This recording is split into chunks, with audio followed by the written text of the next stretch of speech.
Sinabi mo dati na ito, bilang pangtawid din sa isunod na paksa, apology is not accountability.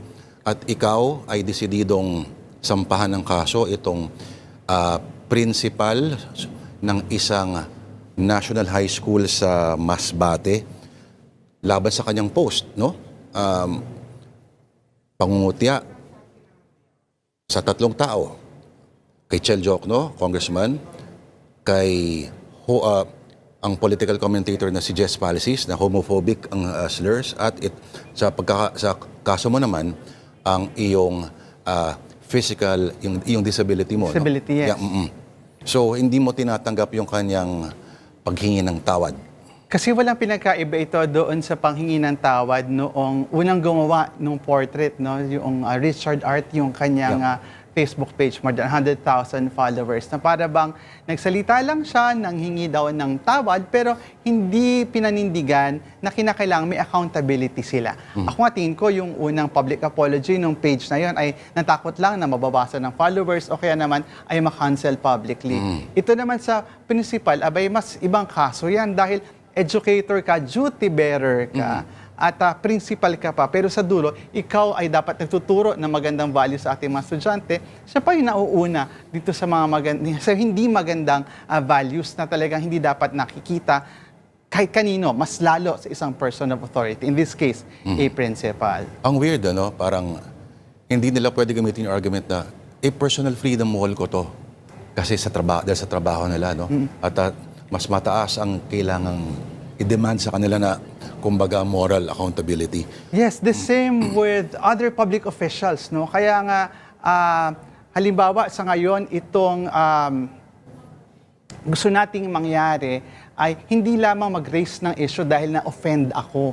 Mag-raise ng issue kasi may nakuha siyang harm sa iba pang mga taong tulad ko. PWD, stroke survivor. Kasi pag na-normalize talaga ito, wala nang katapusan. Kasi sa ngayon, parang ginagawa ng mga tao, katatawanan na lang talaga ng parang normal na nakikita na ginagawang punchline yung disability ng isang tao. At kinakailangan na talaga i-enforce natin yung Magna Carta for disabled persons or Magna Carta for PWDs. Kinakailangan natin talaga i-exercise yung full extent ng law para mapigilan na itong vilification at saka itong stigma against people with Sorry, disabilities. anong status ng Magna Carta na yun? Yung Magna Carta na yun ay batas na, 90s pa yan, tas in-amend siya eventually, mas nilinaw yung section about ito nga, vilification, discrimination, and stigma against people with disabilities. Tas mas nilinaw yung penal provision. So may multa, tapos may kulong mula first offense hanggang sa third offense. Pero, ang nangyayari kasi ngayon, parang burden pa talaga ng mga PWDs na mag-file ng kaso every time may nangyayaring ganito.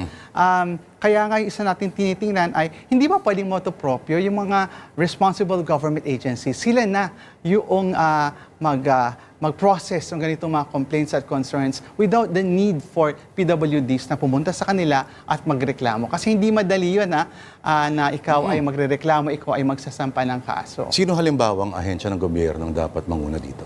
Well, ako sa ngayon, masaya ako na naglabas ng malinaw na statement ang NCDA, yung National Commission on Disability Affairs. No? Pero I can imagine, mahalaga na yung mga PIDAW natin, mga PIDAW, SIDAW, yung mga Disability Affairs Offices at the provincial, city at municipal level sana ay mabigyan ng ganong capacity at ganong competency. Kasi nangyayari ito hindi lamang sa mga tulad ko na public figures, kundi mas lalo, imagine kung nangyayari ito sa isang paggawaan, sa isang eskwelahan o sa isang community. At sa mass media ba, sa tingin mo medyo nabawasan na at least o medyo na-control na nila? Kasi once upon a time, open season talaga yan. Oo. Once upon a time, talagang grabe yung physical comedy na disability talaga lagi yung punchline. At tingin ko kasi ngayon, dahil sa social media, mas mabilis na call out yung mga mainstream shows. Pero at the same time, dahil sa social media, mas mabilis din kumalat yung ganitong mga materials at ang paggawa ng ganitong mga materials. Yung pagsampa mo ng kaso, hindi ba retroactive dapat din yan? Kumbaga, dapat makover din yan yung isang senador na nagtatago ngayon. Yes, ayan, Yung nagbanta. Sa totoo lang, parang ngayon reflecting on it, parang regret ko ngayon na hindi ko siya sinampahan ng kaso nung panahon na yun. Oo. Nagsisisi ako na sana nasampahan ko siya ng kaso kasi mahalaga talaga na singilin yung mga tao na gumagawa nito.